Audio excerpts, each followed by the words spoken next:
I ended up wrong blokes, wrong situations, and just going quite heavily into the drugs. In jail, out of jail, drinking drug issues, had nowhere to go, homeless. By 16 it was the heroin and crack cocaine. I've been inside twice. My mum and dad broke up. My son passed away. Some nasty men and some pretty rough things that I did. Ended up in prison a few times. You know what young love's like, fell in love with the wrong boy. He'd been a heroin addict for 8 years. None of my family knew what was happening. And then one drunken mistake, I tried it for the first time. And that sort of made me feel unsafe and unprotected in my own home. I ended up in a really bad relationship with a guy who was abusive, and I ended up taking heroin. I ended up in care, and obviously from there I just went on a rampage, really.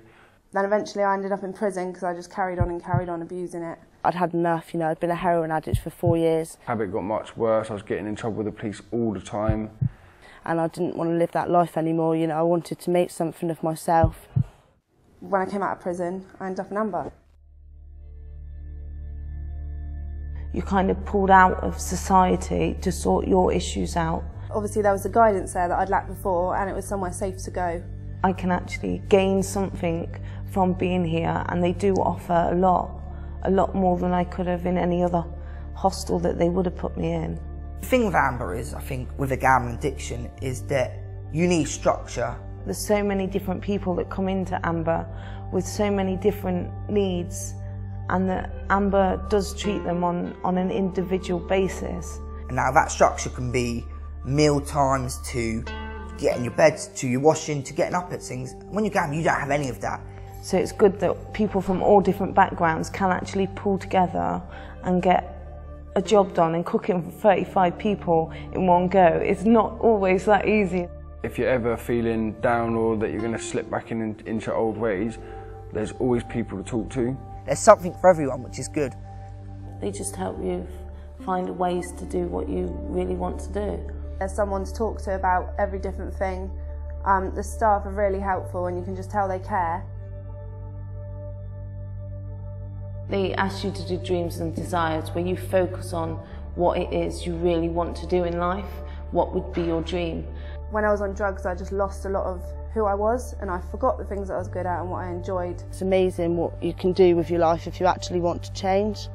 They help you find ways of making that dream a reality. It's helped me a lot because it's made me realise what I needed to achieve and how I could get there. I'm getting there, and I have changed a lot, and thanks to the people that work here, it's really helping me out, and I feel a lot happier. I've put on weight, I feel healthier. And I got a voluntary job at Catch 22, starting next week, and hopefully after 6 months I'll get a permanent job working there. I mean, you're doing something you want to do and you don't think possible before you come to Amber.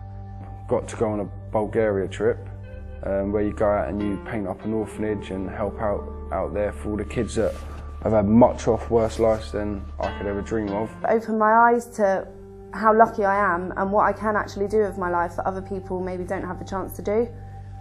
It was just a really amazing experience, and it's changed me completely. I really want to start my own business because I have a criminal record that makes it hard for me to find work. So I want to start my own business to become a Zumba instructor. I've just started work experience at a hairdresser's. Here I am still at Amber, sorting out more things, hoping to move on soon and get my own flat, get a job. One thing that Amber's taught me is to sort of stay on track and not lose sight of it just because you get one knockback. I'm clean. I'm now doing a sailing course. So I've carried on and I'm recording stuff now. I'm hoping to get in a recording studio soon, writing my own songs. I've learnt more in my life in the last 4 months than what I've done in 20 years. I'm so glad I come here because now it's changed my life dramatically.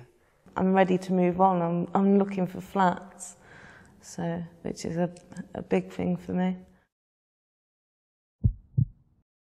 If it wasn't for Amber, I would probably be dead or in prison serving a very long sentence.